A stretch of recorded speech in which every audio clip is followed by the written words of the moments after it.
Brother demanded my $1.8 million beach house as his wedding gift, used our dead parents to guilt me. His fiancée's tearful call changed everything. Hey friends. Got a sec? Drop your thoughts in the comments and hit subscribe. It's quick for you, but it really means a lot to us. Alright, let's dive into today's story. Original post, posted to r/relationships. I, 33M, need perspective on a situation with my younger brother Tyler, 29M, that's tearing me apart. I've always been the successful one in my family. Got a computer science degree, landed a job at a tech startup that went public, and made some smart investments. Tyler took a different path, becoming a teacher, which I respect immensely. We've always been close despite our different life choices. 2 years ago, I bought a beach house in Santa Barbara. It's my pride and joy, a modest 3-bedroom place with ocean views that I renovated myself over weekends. I rent it out occasionally but mostly keep it for personal use. My girlfriend Jessica, 31F, and I spend most weekends there, and it's become our sanctuary. Tyler got engaged 6 months ago to his girlfriend Michelle, 28F. I was thrilled for them. Michelle's wonderful, and they're perfect together. When they started wedding planning, Tyler mentioned wanting a beach wedding but being stressed about venue costs on a teacher's salary. I immediately offered to help with expenses, thinking I'd contribute maybe $5,000 to $10,000 toward their venue. Last week, Tyler asked to meet for coffee. He seemed nervous, kept fidgeting with his phone. Finally, he said, "Brandon, you know how much family means to me. Michelle and I have been talking, and we realized the perfect wedding gift from you would be the beach house." I nearly choked on my coffee. "You want to have your wedding there?" "No," he said, looking me straight in the eye. "We want you to give us the house as our wedding gift." I sat there stunned while he explained his reasoning. He said I could afford another beach house easily, that it would mean everything to start their marriage with real stability, that families should support each other's dreams. He even mentioned how our parents gave him less support than me growing up because I was the smart one, and this would balance things out. When I didn't immediately agree, Tyler's whole demeanor changed. "I guess I shouldn't be surprised," he said coldly. "You've always been selfish with your success. Mom and Dad always said you'd choose money over family." That hit me like a physical blow. Our parents have passed, Dad 5 years ago, Mom 3 years ago. Invoking them felt manipulative, but Tyler seemed genuinely hurt. He left after saying he hoped I'd think about what really matters. Since then, I've received texts from various family members. Our Aunt Patricia called me heartless for denying Tyler one small gesture when I have so much. Our cousin Nathan said I'm proving that money changed me. Tyler's friend group apparently knows, because his best man, Jason, posted something passive-aggressive on social media about people who hoard wealth while family struggles. Jessica has been my rock through this. She's furious on my behalf, says Tyler is being entitled and manipulative. But she didn't grow up with him. Tyler was there for me through every awkward phase, every heartbreak. He was my best man at my college graduation, since I had no friends, my roommate when I was broke starting out, my support system when our parents died. The beach house is worth approximately $1.8 million now. My net worth is about $3.2 million total, but most of that is tied up in investments and retirement accounts. Yes, I could technically afford to give him the house, but it would mean liquidating investments, taking a huge tax hit, and losing the place Jessica and I love most in the world. But am I being selfish? Tyler makes $52,000 a year teaching. Michelle is a social worker making about the same. They'll probably never be able to afford a house in California without help. Meanwhile, I spend more on my car payment than they do on rent. The guilt is eating me alive. I keep hearing Tyler's voice saying I choose money over family. I remember him sharing his lunch with me in elementary school when I forgot mine, staying up all night helping me with college applications, being the only person who called every single day after our mom died. Jessica thinks I should hold firm, that giving in would set a terrible precedent. She pointed out that Tyler never asked, he demanded. She says he's weaponizing our relationship and our dead parents' memory. But she also admits she doesn't fully understand sibling dynamics as an only child. I've considered compromises. Maybe I could offer to pay for their entire wedding, probably $50,000 to $60,000 for what they want. Maybe I could give them a down payment for their own house. Maybe I could sign over partial ownership of the beach house. But Tyler was clear. He wants the house itself, free and clear, as their wedding gift. His wedding is in 6 months. Every day that passes without resolution makes things worse. Tyler won't return my calls. Michelle texted once saying she had no idea he was going to ask and she's mortified, but she also said she can't help hoping I'll say yes because it would change their entire future. I love my brother. I want him to be happy. But I also worked incredibly hard for what I have, and the beach house represents years of 80-hour weeks, missed social events, and careful financial planning.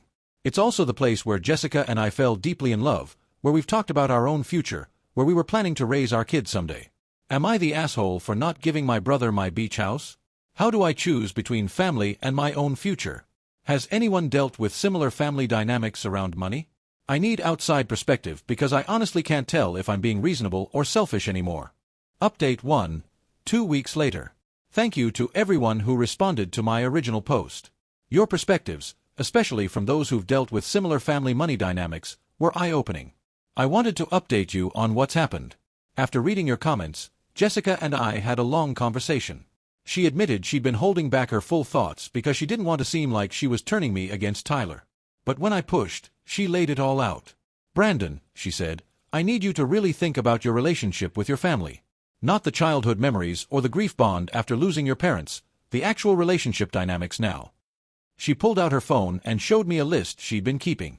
Every time my family asked for money over the past 2 years. Aunt Patricia's car repair, $3,000. A cousin Nathan's investment opportunity, $5,000 that I never saw again. Tyler's new laptop for school, $2,000. Uncle David's medical bills, $8,000. Tyler's car down payment, $7,000. Various family members' loans, totaling about $15,000. None of them ever paid you back, Jessica pointed out. And look at the pattern, it's always emergencies, always urgent, always with this underlying threat that you're selfish if you say no. I wanted to defend them, but she kept going. When was the last time Tyler called you just to talk? Not about money, not about problems, just to see how you're doing. I couldn't remember. When you had your appendectomy last year, who visited you in the hospital? Just Jessica. Tyler had texted that he had school stuff. Who celebrated with you when you got your promotion? Jessica threw me a dinner party. My family found out through Facebook.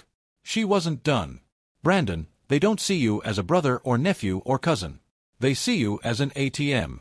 And Tyler demanding your beach house, not asking, demanding, is just the natural escalation of behavior you've been rewarding for years. It hurt to hear, but something clicked. I remembered Tyler's wedding planning posts on social media, elaborate Pinterest boards, discussions of destination venues, champagne taste on a beer budget with the assumption that somehow it would work out. Had he always assumed I'd foot the bill?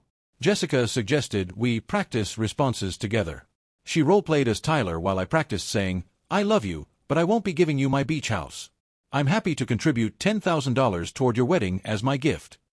The first 10 times, I couldn't get through it without adding apologies or justifications. Jessica pointed out how I was unconsciously making myself smaller, speaking faster, almost begging for forgiveness for having boundaries. You're not responsible for Tyler's financial situation, she said firmly. You're not his parent. You're not obligated to sacrifice your own future because he chose a lower-paying career. And Brandon, he chose his career knowing the pay. That was his decision, and it was valid, but the consequences are also his. We practiced for 2 hours. By the end, I could say it clearly, I love you, Tyler, but I will not be giving you my beach house. I called Tyler the next day. He answered on the 3rd ring, his voice cold. Finally ready to do the right thing? I used my practiced words. The silence afterwards stretched so long I thought he'd hung up. I can't believe Jessica turned you against your own family, he finally said. Jessica helped me see patterns I was too close to recognize, I responded, proud that my voice stayed steady. This is my decision.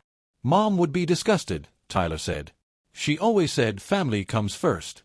She'd be heartbroken that you're choosing property over your own brother. That almost broke me. But I remembered Jessica's words, your parents are gone, Brandon. Tyler doesn't get to weaponize their memory to manipulate you. Mom would want us both to be happy, I said carefully. I'm offering $10,000 toward your wedding. That's a generous gift that honors our relationship without destroying my own future. Tyler laughed bitterly. 10,000. That's what you think our relationship is worth. That's pocket change to you. It's a significant gift, Tyler. It's what I'm comfortable giving. You're really going to let Jessica control you like this? She's poisoning you against your own blood. I'm going to hang up now, I said. I love you. My offer stands. I hope you'll reconsider. I hung up to the sound of him yelling. The family explosion was immediate. Aunt Patricia called me a disgrace to your parents' memory. Cousin Nathan said I was lost to greed.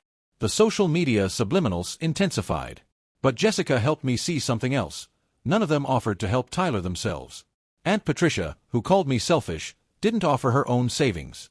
Cousin Nathan, so concerned about family, didn't offer to contribute. They were generous with my money, not their own. Jessica also pointed out how Tyler had deliberately asked me alone, not in front of Michelle. He knew it was outrageous, she said. That's why he ambushed you. Michelle called me yesterday. She was crying. Brandon, I'm so sorry. I had no idea he was going to ask for the house itself. We'd talked about maybe asking to have the wedding there, but the house itself? That's insane. I'm mortified. What are you going to do? I asked. I don't know, she admitted.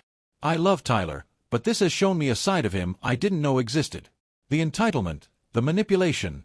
He keeps saying you owe him for all the ways your parents favored you. But that's not how family works. She paused. Can I ask you something? Has Tyler always been like this about money? I thought about it. Really thought about it. And yes, Tyler had always had a victim complex about my success, as if my achievements somehow diminished him. He'd make jokes about being the poor brother at family gatherings. He'd mention my salary whenever he paid for anything. He'd always framed our relationship through the lens of what I had versus what he had. Yeah, I admitted. I just never wanted to see it. Michelle sighed. I have a lot to think about. Jessica held me that night while I grieved. Not just for the current situation, but for the brother I thought I had, the one who loved me for me, not for what I could provide. You're doing the right thing, she whispered. It hurts now, but setting boundaries is the only way to have healthy relationships. Either Tyler will learn to respect them, or he'll show you who he really is.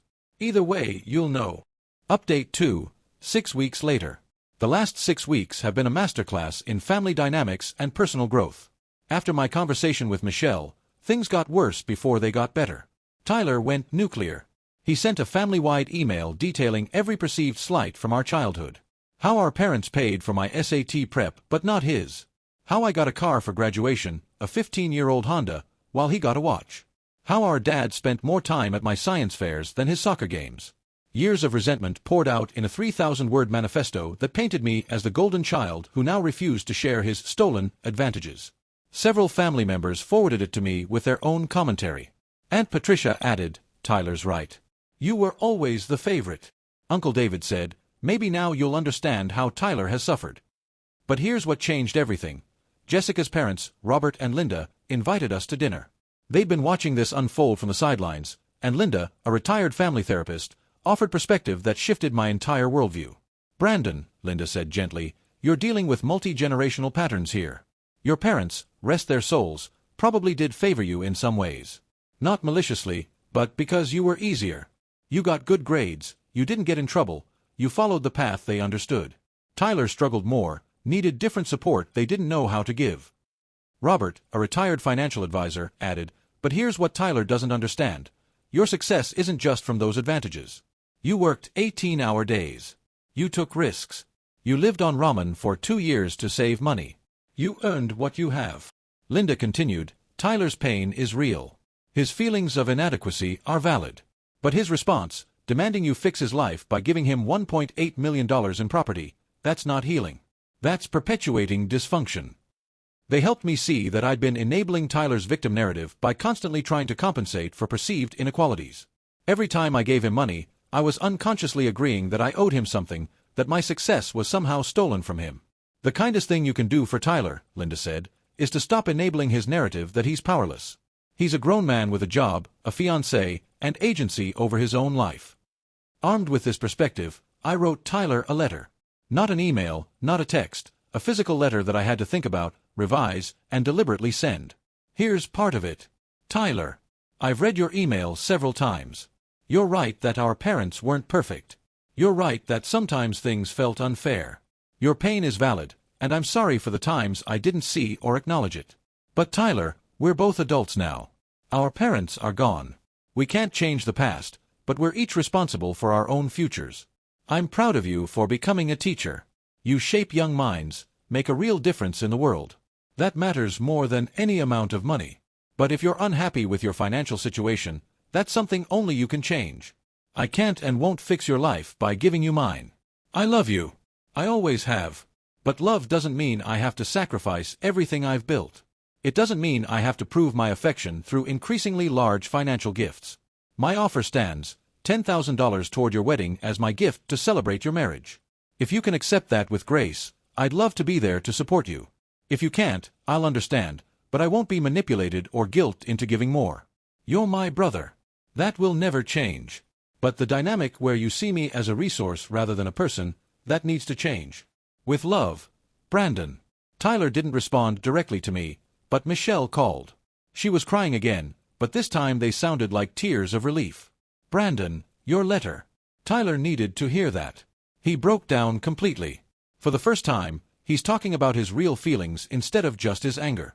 He's been carrying so much pain about your parents, about feeling less than, about choosing teaching despite knowing it would mean financial struggle. She paused. We've decided to postpone the wedding. My heart sank. Michelle, no, that's not what I wanted. No, listen, she interrupted. This is good. We need to work through this. Tyler needs to work through this. We're doing couples therapy and he's doing individual therapy. The wedding was becoming this symbol of proving something, of showing everyone he'd made it. That's not what marriage should be about. Over the next few weeks, other things shifted. Jessica and I grew even closer through this trial. She showed me strength, wisdom, and compassion I hadn't fully appreciated before. We started talking more seriously about our own future, marriage, kids, the life we wanted to build together. Some family relationships dissolved. Aunt Patricia and I are no longer speaking after she sent a particularly nasty message about how I'm spitting on my parents' graves. Cousin Nathan only texts when he needs something, which I now politely decline. But others surprised me. Uncle David called to apologize. Brandon, I've been thinking, we've all been treating you like a bank, haven't we? That's not right. You're a good nephew, and you deserve better from us. A couple of Tyler's friends reached out privately to say they thought his request was outrageous and they were sorry for the social media pressure. Most surprisingly, Tyler's best man Jason apologized. Man, I got caught up in Tyler's version of events. But asking for your whole house, that's wild. I should have been a better friend and told him that was crazy. Final update, 4 months later. I'm writing this final update for my beach house, where I'm sitting on the deck watching the sunset with Jessica, my fiancée as of 3 days ago. But I'm getting ahead of myself. 2 months ago, Tyler called. His voice sounded different, calmer, more grounded. Brandon, can we talk? Really talk. We met at our old favorite burger place, the one we used to go to with Dad after Little League games. Tyler looked different too. The constant tension he'd always carried in his shoulders was gone. I've been doing a lot of work in therapy, he started. About Mom and Dad, about us, about my own choices. I need to apologize. He took a deep breath. Asking for your beach house was insane. Like, actually insane. Michelle and my therapist have helped me see that I was trying to take what you'd earned instead of building something myself. I was so focused on what you had that I couldn't see what I had. Tyler, I started, but he held up his hand. Please, let me finish. I've been resentful of you since we were kids. Not your fault, you were just being you. But every time you succeeded, I felt smaller. Every time Mom and Dad praised your grades, I heard that I wasn't good enough. When you made money and I became a teacher, I told myself you were shallow and I was noble, but really I was just jealous and scared. He smiled ruefully. My therapist says I developed this narrative where you owed me because of cosmic unfairness. But life isn't fair, and more importantly, you didn't create the unfairness. You just lived your life. I'm sorry too, I said. I should have seen your pain earlier. I should have been a better brother. No, Tyler interrupted. See, that's the thing. You were a good brother. You helped when I asked, you celebrated my successes, you were there when I needed you. The problem was I only saw you as what you could give me, not who you were. We talked for 3 hours. About our parents, our childhoods, our fears and dreams. For the first time in years, I felt like I was talking to my actual brother, not the resentful stranger he'd become. Michelle and I set a new wedding date, he said eventually. 6 months from now. Small ceremony, maybe 30 people. We're paying for it ourselves. We both got second jobs, tutoring for me, freelance grant writing for her. It'll be simple, but it'll be ours. I'd still like to give you the 10,000 I started. Tyler shook his head. I appreciate it, but no. I need to do this myself. I need to prove to myself that I can build something without your help. Not to hurt you, but to heal me. I understood. We hugged in the parking lot, and it felt like hugging my brother again. The wedding happened last weekend. It was beautiful, a small ceremony at a rented beach club about an hour from my place. Tyler had invited me and Jessica, and when he saw us arrive, his face lit up with genuine joy, not calculation or resentment. The ceremony was simple but perfect. Tyler had written his own vows, and part of them hit me hard. Michelle, you've taught me that love isn't about what someone can give you, but about who they are. You've helped me see that building something together is better than being given something alone. At the reception, Tyler pulled me aside. Brandon, I want you to know, seeing you here means everything. Not your money, not your connections, just you and Jessica being here to celebrate with us. Later that evening, after the toasts and the dancing had begun, Tyler clinked his glass for attention. I want to say something, he announced. My brother Brandon is here tonight, and I need to publicly apologize. A year ago, I did something awful. I let my insecurity and entitlement poison our relationship. I demanded something I had no right to demand, and when he rightfully said no, I tried to manipulate him. The room was silent. Michelle took his hand, nodding encouragement. Brandon, Tyler continued, looking right at me, you've always been a good brother. I just couldn't see it because I was too focused on comparing our lives instead of living my own. I'm sorry, and I'm grateful you're here despite everything. There wasn't a dry eye in the room. I stood up and hugged him, and everyone applauded. Later, during the reception, Tyler found Jessica and me on the beach. I have something for you, he said, pulling out an envelope. It's not money, he added quickly, seeing my expression. Inside was a letter. It read, "This certificate entitles Brandon and Jessica to my complete blessing and enthusiastic support for their future together. I see how you look at each other, how you've weathered this storm together. Jessica, you helped my brother find his backbone. Brandon, you found someone who sees your worth beyond your wallet. When you're ready, I'd be honored to be part of your wedding, as a guest, a groomsman, or just the guy cheering the loudest. Your real brother, Tyler." Jessica was crying. I was close to it. Tyler grinned. "I might have noticed that ring box in your jacket pocket earlier. Bro, don't worry, I didn't tell anyone. 3 days ago, I proposed to Jessica at our beach house, the one Tyler had demanded, the one that had almost torn our family apart but ultimately helped rebuild it stronger. She said yes immediately. You know what I love most about this place now?" she said after I'd slipped the ring on her finger. "It's not just our sanctuary anymore. It's become a symbol of boundaries, of choosing the right path even when it's hard, of a love that helps each other grow." Tyler was the first person we called. His excitement was genuine, his congratulations heartfelt. "Can I help plan anything?" he asked. "I just learned a ton about budget weddings, and Michelle found this amazing florist who dash. That's my brother. My real brother. Not perfect, not without his struggles, but genuine and growing. Some family members are still estranged. Aunt Patricia sent a card for Tyler's wedding but didn't attend. Cousin Nathan has disappeared entirely. But the relationships that survived are stronger for having been tested. Tyler and Michelle are planning to buy a small condo in 2 years. They have a spreadsheet, a savings plan, and realistic goals. He still teaches, she still does social work, and they're building their life brick by brick. Jessica and I are planning a wedding for next year. Tyler will be a groomsman, my idea, not his request. Michelle will be a bridesmaid. We've already agreed on boundaries around the planning and payments, and everyone's comfortable with them. The beach house remains ours. But now it's not just a symbol of my success or a point of family contention. It's where Jessica and I got engaged, where we'll bring our future children, where Tyler and Michelle will visit as guests who are welcome because they're family, not because they expect anything. Looking back, Tyler asking for the beach house was the catalyst for necessary change. It forced me to confront my enabling behavior, helped Tyler confront his entitlement and resentment, and ultimately led to healthier relationships all around. Sometimes the best gift you can give someone isn't what they ask for, but the boundary that helps them grow. Tyler thought he needed my beach house to start his life. What he actually needed was to discover he could build his own life without it. And me. I thought being a good brother meant saying yes to everything. I learned that being a good brother means sometimes saying no with love, holding boundaries with compassion, and allowing the people you love to discover their own strength. Jessica just brought me coffee on the deck. The sun is setting, painting the ocean gold. Tyler texted a photo from their honeymoon, a camping trip they saved for themselves, huge grins on both their faces. "No beach house needed," his message said. Just us, a tent, and the future we're building together. Thanks for giving me something better than property, the push to become who I'm supposed to be. I showed Jessica the message. She kissed me and said, "You know what? Your family is lucky to have you. The real you, not the ATM version." She's right. And I'm lucky to have her, to have Tyler back, to have learned that love isn't measured in dollars or property deeds, but in the courage to be honest, to set boundaries, and to allow everyone, yourself included, the dignity of their own choices. The beach house is still here. Tyler's marriage is thriving. Jessica and I are planning our future. And for the first time in years, when Tyler calls, I don't unconsciously check my bank balance.